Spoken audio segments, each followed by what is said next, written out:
All right, we've got the next thing is this interesting looking. How many of you know what this is? A good portion of you. How many of you have ever canned meats? Yes, I love it. I love it, because now I'm going to have people going, yeah. You know what I'm saying? It's really good, isn't it? Yeah, and it's easy to do. Yeah. So it's the people that have never done it that are looking at you like, ooh. If you've ever canned fruits or vegetables, you know how much work that is, how much preparation it takes, and how much you hate it.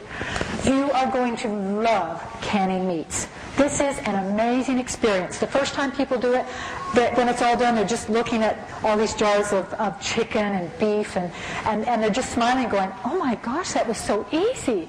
You can bottle beef, chicken, turkey, ham, fish. I've had moose. Seriously, Cassie's mother is my sister.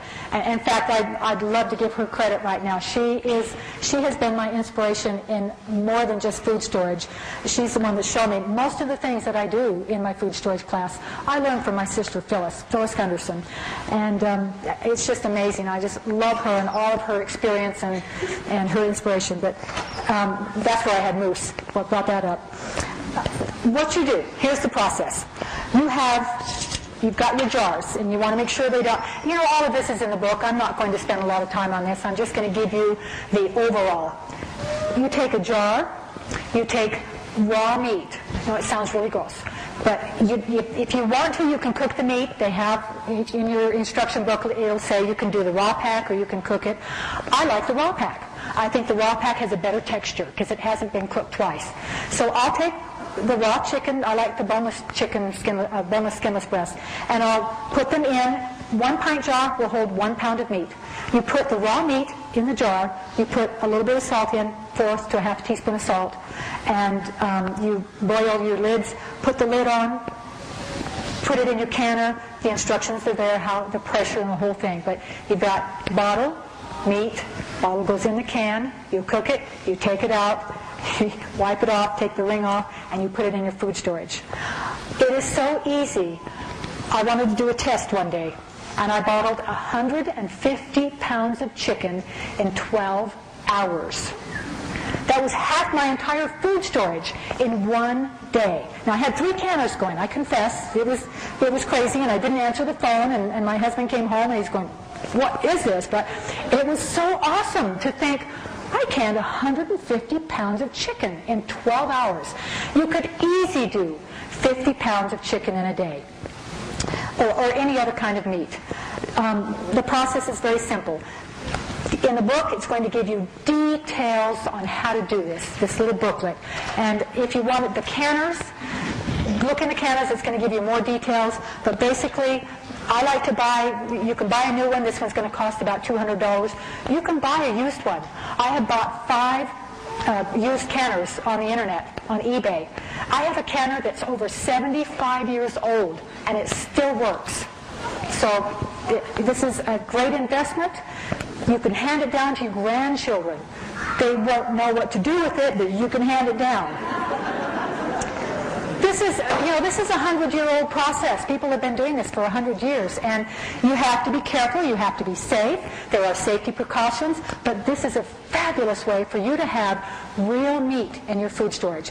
This is how I can have in my food storage the shepherd's pie and taco soup and sweet and sour chicken, chicken creole, Alfredo chicken, just innumerable meals. And it's because I can bottle the meat. And I know it doesn't look great.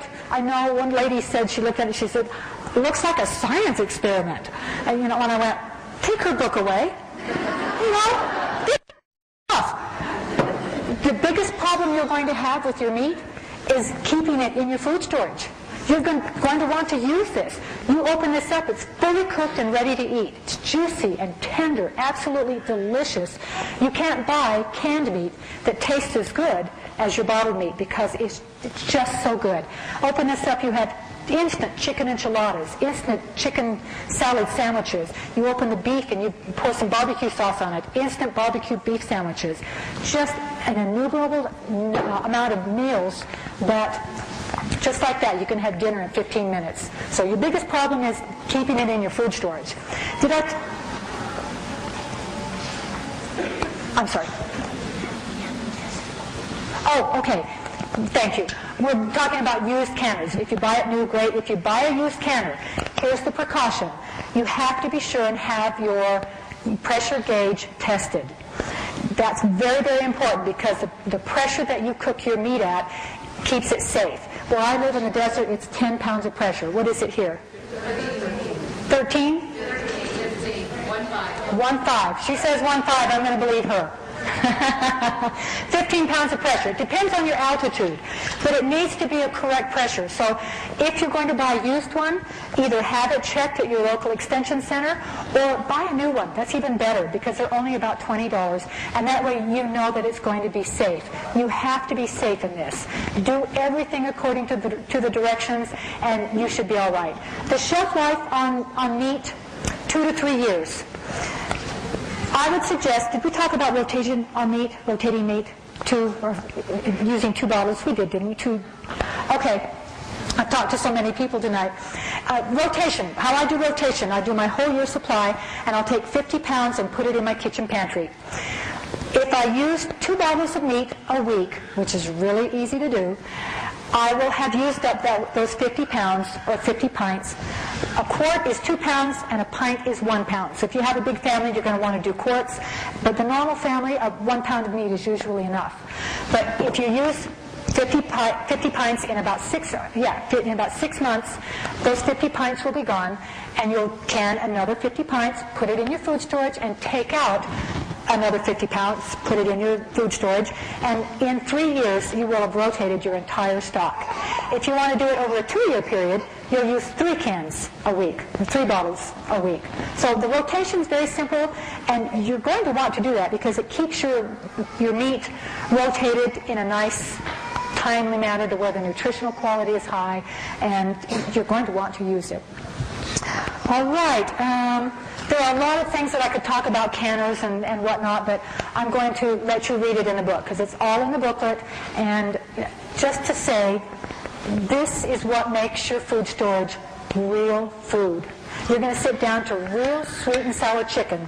It's a bed of rice, and I put shredded chicken over that, and I put pineapple chunks and slivered almonds and celery, and then you pour this wonderful sweet and sour sauce over the top of it. That's food storage. This is putting the food you love into your food storage. And this is the way you can do it. If you've had TVP, yeah, you've had it. I don't have to say anything else, do I? All right.